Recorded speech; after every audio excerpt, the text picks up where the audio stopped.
moi, je ne suis pas d'accord avec l'histoire des liciviations dans les cellules mécanisées.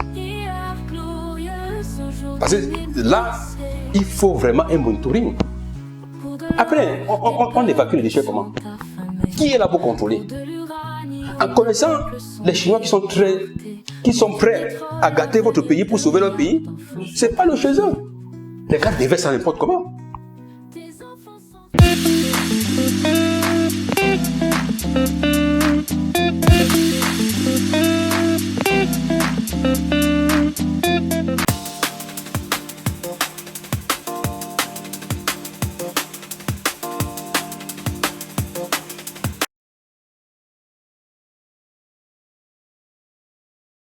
Le souci du ministre de plafonner les productions, M. Christophe, c'est encore ce que j'appelle de la fuite en avant.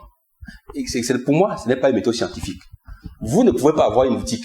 On va vous dire que vous allez seulement vendre pour 100 000 par jour. C'est vous qui avez investi. Vous savez combien j'ai investi. Vous savez quel est mon IR, mon internal rate return. Le retour sur investissement, vous savez. Pourquoi vous me posez ce que je dois vendre par jour? C'est ce que le ministre est en train de faire. Quand il plafonne, vous ne maîtrisez pas ses coûts d'investissement. Vous lui dites que non, vous allez en produire 5 kilos par jour, par mois. Non, il va vous dire non. Il va vous dire non. Mon CAPEX, mon CAPEX, mon OPEX, ça ne me permet pas de rester dans ces volumes. Mais tout ça pourquoi? Tout ça parce que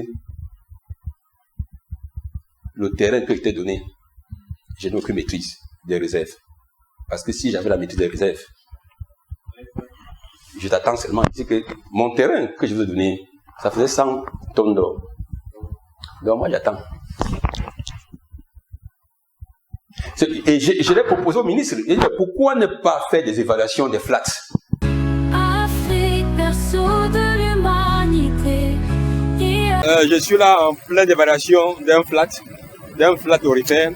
Et c'est ce que je recommande depuis au ministère des Mines, de faire des évaluations des flats, de les quantifier, de connaître les teneurs, de connaître les réserves, avant de les attribuer aux opérateurs. Là, ça nous épargne de cette histoire spéculative sur le comptage des bols, que je juge qui n'est pas scientifique. Voilà la bonne méthode scientifique pour connaître le potentiel aurifère d'un flat. Afrique, berceau de l'humanité. Avoir d'abord une idée de ce qu'il y a là-bas avant d'attribuer. Ça nous permet, on s'en fiche. Hein? Quand tu es venu, tu as pris tes 21 hectares. Je t'ai dit que 21 hectares, voici le rapport sur tes 21 hectares. Tu peux auditer si tu veux. Si tu es d'accord avec les réserves, ça veut dire que j'attends dans tes cahiers que tu me verses. Je ne veux pas de bavardage. Et c'est là au même piège que nous sommes tombés avec la mine de Colomine. J'ai vu tout récemment, la Sonamine dit que Colomine, en 2 ans, n'a que produit 54 kg ou c'est 54 kg d'eau, c'est quoi? Et dit que ça c'est la catastrophe. Et hier, j'ai vu dans la communication du ministre, il a parlé de 500 et poussières. Donc, jusque là, c'est pas bon. En 3 ans. Il y a une mine aussi similaire comme celle de Colomine au Gabon, qui avait été opérée par Managem. C'est Bakoudou. Cette petite mine produisait par an 900 kg d'or.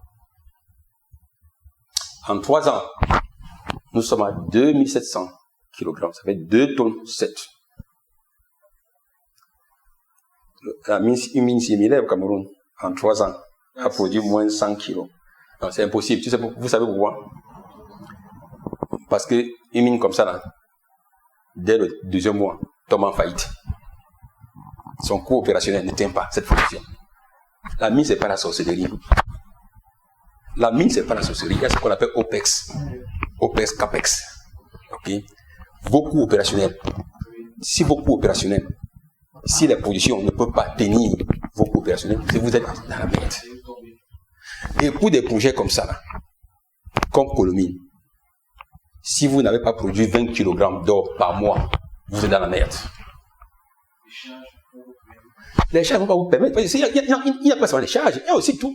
L'investisseur qui a mis son argent, attends, peut-être il a pris l'argent dans une banque. Il doit rembourser avec les intérêts. Il doit payer les taxes, tout ça. Mais il y a toujours, c'est pour ça que moi j'ai toujours dit, au ministère des Mines, il va y avoir un département de ce qu'on appelle Project Evaluation. Et, tu vois, un département d'évaluation financière des projets, techniques des projets. Ça permet au ministère déjà d'avoir les doublures de tous les projets. Qu'on ne vient pas vous raconter les histoires. J'ai travaillé au Gabon et au Congo. Quand un opérateur vient présenter son projet, avant de d'arriver, les équipes du ministère déjà ont déjà aussi le projet. Ils challenge. Ils challenge. Et c'est ce que nous avons pour Cameroun. Donc nous, on avale ce que l'opérateur nous dit. Et c'est dangereux.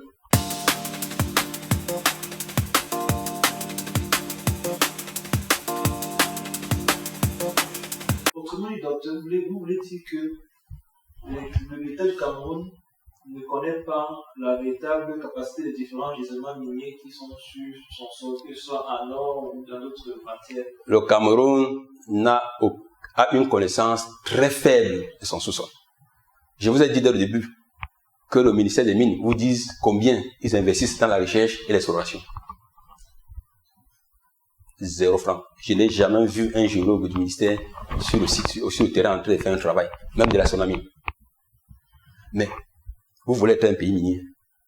Vous avez une connaissance approximative du sous-sol. Et vous allez négocier des contrats miniers. C'est pour obtenir quoi? C'est pour rien obtenir. Le cas de l'Obé. Le gisement des faits de l'Obé. Le Cameroun s'est fait rouler dans la farine. Peut-être s'est fait rouler dans la farine parce qu'on a voulu. On ne peut pas venir sur un gisement qui a existé depuis 50 ans. Signer une convention et on ne vous paye pas un bonus d'entrée. Vous restez à 10%. Alors que le gisement vous appartenait. Vous vous retrouvez à 10% sans aucune compensation. Et de surcroît, dans ce gisement, c'est un gisement polymétallique. En dehors du fer, il y a d'autres minéraux qui n'ont pas été déclarés par les Chinois. Et la cerise sur le gâteau est que il y a ce qu'on appelle les DSO, les Direct Shipping Ore. Ça veut dire que tu fais fortement enrichi, qui ne nécessite pas un nettoyage. Les Chinois n'ont pas déclaré ça. Et ça n'existe plus. Tout a été déjà transporté. Bien avant même que le projet ne soit mis en exploitation. Donc, quand vous voyez des trucs comme ça, là, vous comprenez que soit on a affaire à des complices, soit on a affaire à des gens qui ne maîtrisent pas cette histoire. Et moi, je l'ai dénoncé depuis 2002. Vous comprenez? Mais, apparemment, on m'a compris, ou on ne m'a pas compris. J'en ai discuté encore avec le ministre. Il m'a dit, ce que vous dites là est bien, je vais faire une note, ceci. Bon. J'ai parlé que, monsieur le ministre, on doit revisiter les conventions minières. On doit le faire. Ce n'est pas un péché. Tous les pays le font.